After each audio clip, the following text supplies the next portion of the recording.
Therapy మన India కంటే కూడా అబ్రాడ్ లో చాలా ఫేమస్. ఎందుకు ఫేమస్ అంటే మైకల్ జాక్సన్ దగ్గర నుంచి మీరు చూసుకుంటే హాలీవుడ్ బాలీవుడ్ సెలబ్రిటీస్ ఎవరైనా సరే they know about this chamber. They have taken treatment sessions in this chamber. Age reversal ఎందుకు ఈ వయసులో కూడా అందరు యంగ్ గా కనిపిస్తున్నారంటే సో ఆక్సిజన్ లైఫ్ అన్నప్పుడు ఆ ఆక్సిజన్ మన ప్రతి ఒక్క సెల్ లోపలికి వెళ్ళాలి. There are more than 1 billion cells in the body and every cell is surviving because of oxygen. మరి ఈ ఆక్సిజన్ అనేది ప్రతి సెల్ కి ఎలా డెలివర్ అవ్వాలి? రక్త సరఫరా ద్వారా డెలివర్ అవ్వాలి. ఎప్పుడైతే మనకి heart problems, kidney problems, liver problems, sugar plus vitamin A deficiency, iron deficiency, zinc, B12, magnesium ఇవన్నీ డెఫిషియన్సీస్ ఉన్నప్పుడు, స్మోకింగ్, ఆల్కహాల్, తంబాకు, జర్దా, పాన్ మసాలా ఉన్నప్పుడు, లేకపోతే టైంకి నిద్ర లేదు, టైంకి ఫుడ్ లేదు, ఎందుకు అంటే స్ట్రెస్ కావచ్చు. Any disease is because of the obstruction or blockage. ఆ పర్టికులర్ ఏరియా వీక్ అయిపోతుంది వలన అక్కడ మనకి డిసీజ్ అనేది స్టార్ట్ అవుతుంది. త్రూ దిస్ ఛాంబర్ రక్త సరఫరా లేని పార్ట్ లో కూడా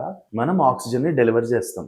అక్కడ ఆ సెల్స్ అని మళ్ళీ రిజూనేట్ అవుతాయి. So this is rejuvenation therapy. దానివల్ల వచ్చే బెనిఫిట్ ఏంటి అంటే ఎక్కడైతే ఆక్సిజన్ ఉంటుందో అక్కడ లైఫ్ ఉంటుంది. ఎక్కడైతే ఆక్సిజన్ ఉంటుందో అక్కడ కొత్త రక్త నరాలు తయారవుతాయి. ఎక్కడైతే ఆక్సిజన్ ఉంటుందో అక్కడ కొల్లాజన్ ఫార్మేషన్స్ జరుగుతాయి. ఎక్కడైతే ఆక్సిజన్ ఉంటుందో అక్కడ ఫంగస్, బ్యాక్టీరియా, వైరస్ అనేది గ్రో కాదు. సో ఒక కాలు కొట్టేయకుండా ఎలా కాపాడతామంటే ఇది పద్ధతి. ఒక కాలు కొట్టేసే పరిస్థితి ఎందుకు వస్తుంది? రక్త సరఫరా లేక, ఆ భాగానికి ఆక్సిజన్ జరగక, అక్కడ బాగా గాయం మానట్లేదని కాలు కొట్టేస్తున్నారు. ఈ మెషిన్ ద్వారా రక్త సరఫరా లేని భాగానికి కూడా ఆక్సిజన్ అందించి దాన్ని చనిపోకుండా కాపాడుతున్నాం. So we're preventing gangrenes. The hash no amputation అనే దానికి మెయిన్ డివైస్ ఇది, ఆక్సిజన్ డెలివరీ సిస్టమ్.